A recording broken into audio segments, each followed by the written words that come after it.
Do you want to know how to invest in the stock market as a beginner from a UK perspective? In this video, we're going to go through a no-nonsense guide about exactly where to start when you're looking at investing in the stock market. This is not going to be a 30-minute video going through all the ins and outs of step-by-step setting up an account, for example, but it's going to be some really nice bite-sized points about really where you should start looking first and what to do each step of the way. Just to introduce myself, guys, I'm Jay Campbell. Welcome to Maximise Your Money. Here we cover stock market, investing, cryptocurrency from a UK perspective. If you like the video, then make sure to subscribe for more content like this. So we're not going to waste any time. We're going to go straight into our first point. And when you're looking to actually invest in the stock market, the number one thing that you absolutely must know is actually what the stock market is. And the reason for this is because, like anything that you're investing in, you want to actually know what you're getting yourself into. If you were, for example, wanting to buy a Premier League football team, then chances are you're going to want to know exactly what the Premier League is. It's the same thing with the stock market. And having an overall understanding is going to allow you to be able to understand different terminologies that you see when you are looking at different investment types. The second point which you should actually start looking at when you're looking to invest in the stock market is actually looking at whether the stock market is the best place for you to invest in. And how are you going to know if the stock market is the best place for you to personally invest in? The answer to that, it all depends on your actual goals, because the stock market is got its own track record of really how it's done historically.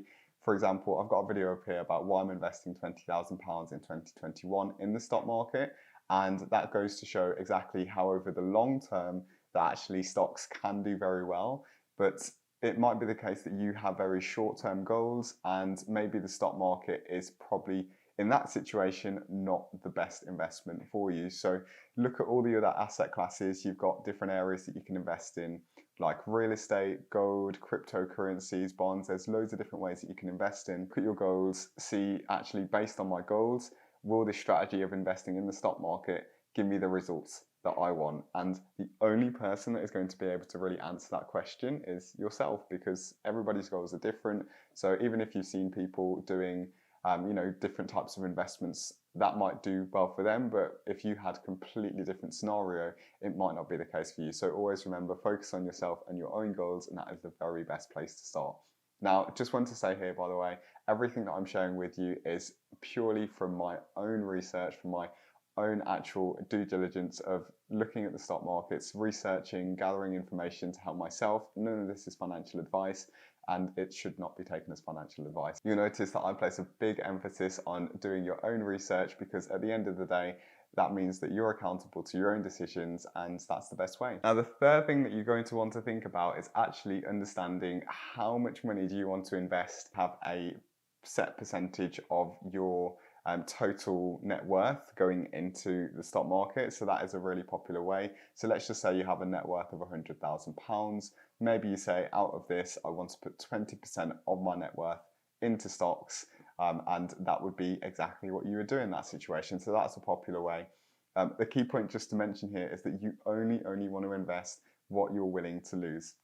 And that's really important, because I did a video actually last week, you can check it out up here, about the stock market does not actually always go up in the short term. So it's really important that everything that you do put into the stock market, you're comfortable going to bed at night knowing that in the worst case scenario, you may never see that money again. And it's a harsh truth to actually look at, but it's really important that you know that, just in case the worst case scenario does actually happen, you would be in a better position if what you had invested is an amount that you were okay with not seeing again. So key point just to mention there. Also, how much you invest really is going to depend on the factor that we spoke about before, and that is what your goals are. So if you want to actually have a really big amount of returns from your investments, then chances are that you're much more likely to going to need to invest more.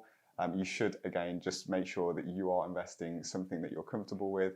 It's called risk management, and just make sure that you're being sensible with what you're doing and you're thoroughly researching everything you're getting into, so you're comfortable when you're making those larger investment decisions. Now, the fourth step that you want to actually look at before investing into the stock market as a beginner is actually understanding the different investment types within the stock market. So you'll notice that when you are looking at different brokerage accounts, that you'll see different types of vehicles that you can invest in. So for example, you can invest in an individual stock like Amazon, or Netflix, for example, or you can invest into a index fund like the S&P 500. On the other hand, you might invest into a mutual fund that focuses on green energy or sustainable energy, for example, that only has those types of stocks in there. So understand what the differences are. You've got different types of funds like active funds and passive funds. Like actually understand the differences between them so that you have a great understanding of really which are the best ones for yourself, what the differences are, which one will help you achieve your goals best, and that is really, really essential. Fifth, what you want to do is you want to open up an investment account. Now you know exactly what the stock market is, really why you should be investing in the stock market depending on your goals, and you know that it's right for you, how much you're going to invest, and most importantly, what different types of assets you can go for, then you want to open up an account. And you can do that with the likes of Vanguard, Hargreaves Lansdown, AJ Bell. There's lots of different accounts out here. Personally, my favorite is Vanguard because they have really low costs and I like a passive way of investing. So if you really want to look at opening up an account, the first thing I recommend is researching the favorite platforms that you've got an idea of and actually just assessing which one is better than the other. When I first started, I literally had a huge whiteboard where I mapped out all the different brokers, I put out their fees, the pros and cons of each one, and that was really, really clear in my eyes that I should be going for the one that fits perfectly for my needs, which was Vanguard. Costs do make a difference over the long term, so it's always nice going for something that has low fees, because if you are getting charged high fees, that's taking away money from your investments to pay that company instead of actually going into your pocket. And at the end of the day, we work hard for our money and we're putting our capital at risk.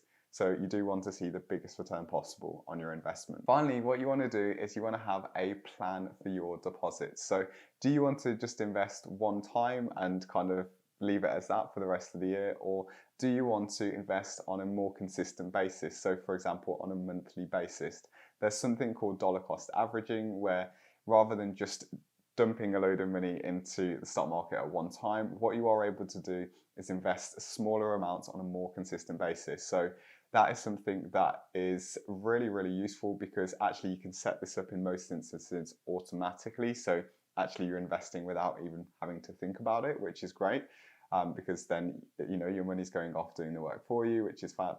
But a key point is that you do want to think about these things long term. When you're dollar cost averaging, you can take advantage of the fact that you may get a more average price over the long term. When you dump all your money in at one time, you might actually buy at the highest point of the stock or the fund. But on the other hand, you might actually buy at the lowest point, and that could work in your favor. But do have a think about these things. Have a research about what dollar cost averaging is, or if you want me to do a video on that, let me know. If there's anything in this video that you would like me to talk about more, as this was just a really bite-sized, to the point guide on really investing as a beginner in the stock market.